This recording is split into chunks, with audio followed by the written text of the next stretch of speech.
bom dia, boa tarde, boa noite, boa madrugada, bom sábado, bom domingo, bom feriado para você que me assiste. Nós vamos dar início aí à nossa matéria de Direito Penal, parte geral.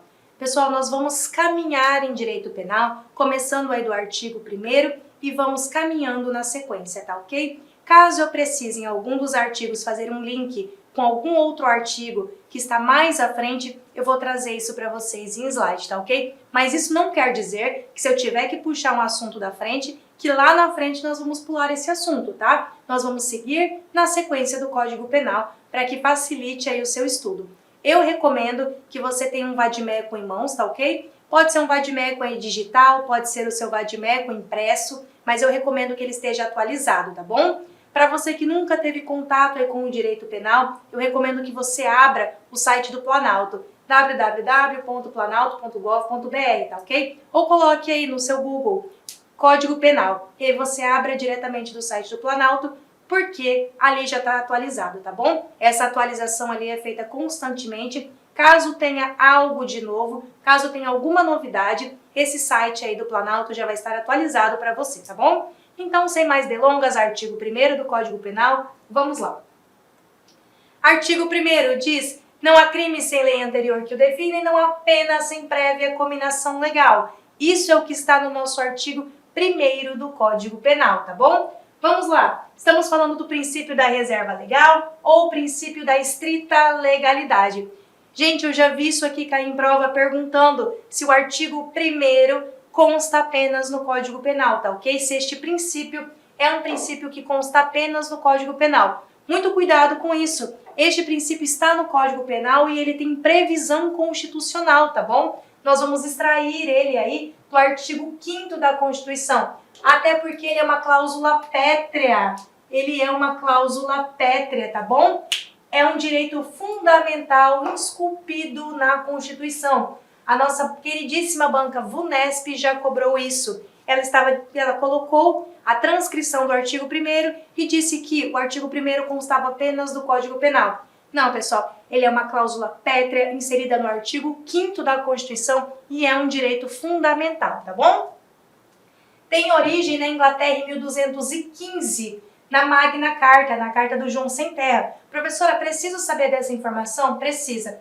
Galera, quando a banca é a VUNESP, se você for fazer concurso da VUNESP, essas informações são muito preciosas, tá? A VUNESP costuma colocar um enunciado e essas informações elas vêm logo abaixo. Se você sabe que este princípio não está apenas no Código Penal, que ele também está no artigo 5º da Constituição Federal, se você sabe que ele é uma cláusula pétrea, que ele é um direito fundamental e que ele nasce em 1215, lá na Magna Carta do João Sem Terra, você já consegue saber pelo menos 3 das 5 alternativas que a sua banca vai trazer na prova para você, tá bom? Por isso que eu trouxe para vocês esse brocardo: nullum crime, nulla pena, sine lege.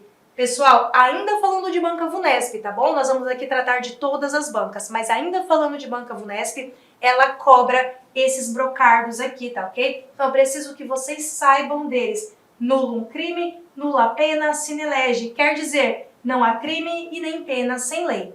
Não há crime e nem pena sem lei, tá bom? Então, vamos para frente.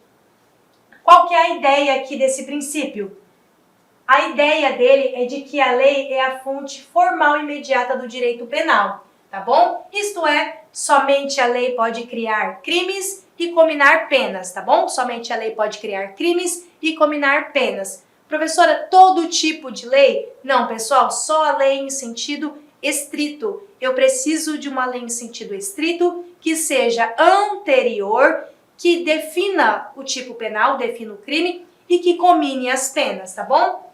Em outras palavras, temos que a lei penal ela tem o monopólio, a exclusividade na criação de crimes e na cominação de penas, tá bom? Eu não posso, pessoal, não pode acontecer juízo de exceção, tá bom? Eu não posso escolher o meu juízo, eu não posso escolher após o cometimento da conduta incriminar e punir esse cidadão. Isso não existe. Para que um indivíduo seja punido, eu preciso de uma lei formal que esteja inserida, ok? No Código Penal, tratando da conduta tipificada, e ela não pode ser tão genérica, tá? Eu preciso descrever a conduta e eu preciso combinar a respectiva pena.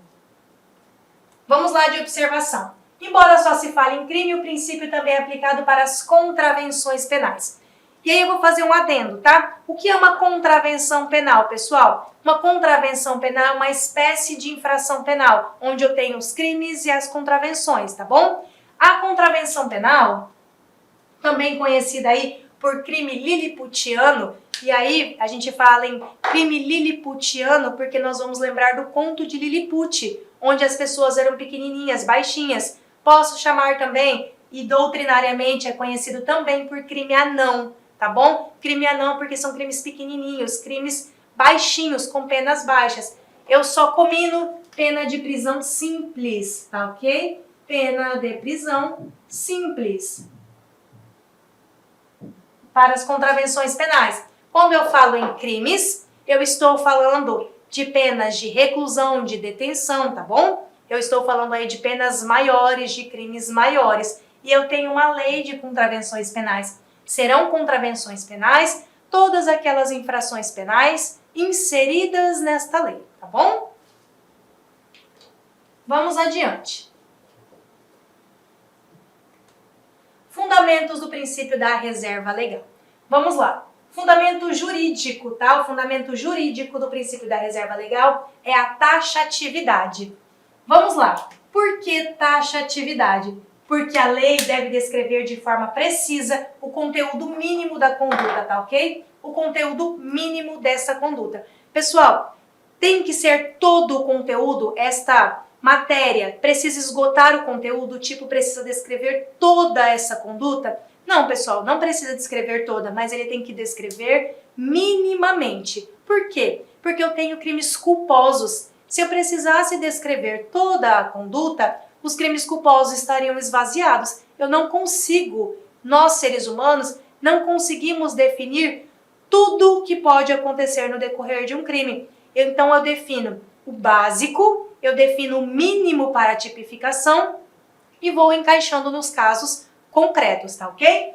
Então vamos lá. Se fosse exigido o conteúdo total, os crimes culposos, as normas penais em branco e os tipos abertos seriam considerados inconstitucionais. Dei como exemplo, jamais seria possível que o legislador esmiuçasse todos os detalhes. Claro, seria impossível prever todos os detalhes de todos os crimes. Justamente por isso que nós precisamos descrever o mínimo, tá ok? Exemplo, o que são drogas?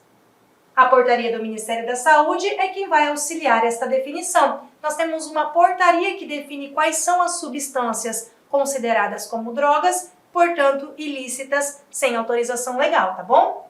Uma consequência dessa exigência da taxatividade é a proibição da analogia in malam partem. Pessoal, quando nós estamos falando em direito penal, é vedada a analogia in malam partem, tá ok? Professor, eu posso usar analogia em direito penal? Pode, você pode usar analogia, desde que essa analogia seja para beneficiar o réu, desde que essa analogia seja em bonam partem, tá bom? Em Meus malam partem. amigos, minhas amigas, eu sou o professor Lac. Inicialmente eu peço licença para vocês, eu peço desculpa, pois eu interrompi os seus estudos. Mas o propósito desse vídeo no YouTube, ele é para divulgar o nosso trabalho, para que o aluno se depare com os nossos professores, com a nossa metodologia. Papo sério, esse curso nosso aqui é super atualizado, ele é ponto a ponto do edital. Esse curso aqui você pode ter absoluta certeza que aqui você vai conseguir adquirir todo o conhecimento necessário suficiente para aprovação.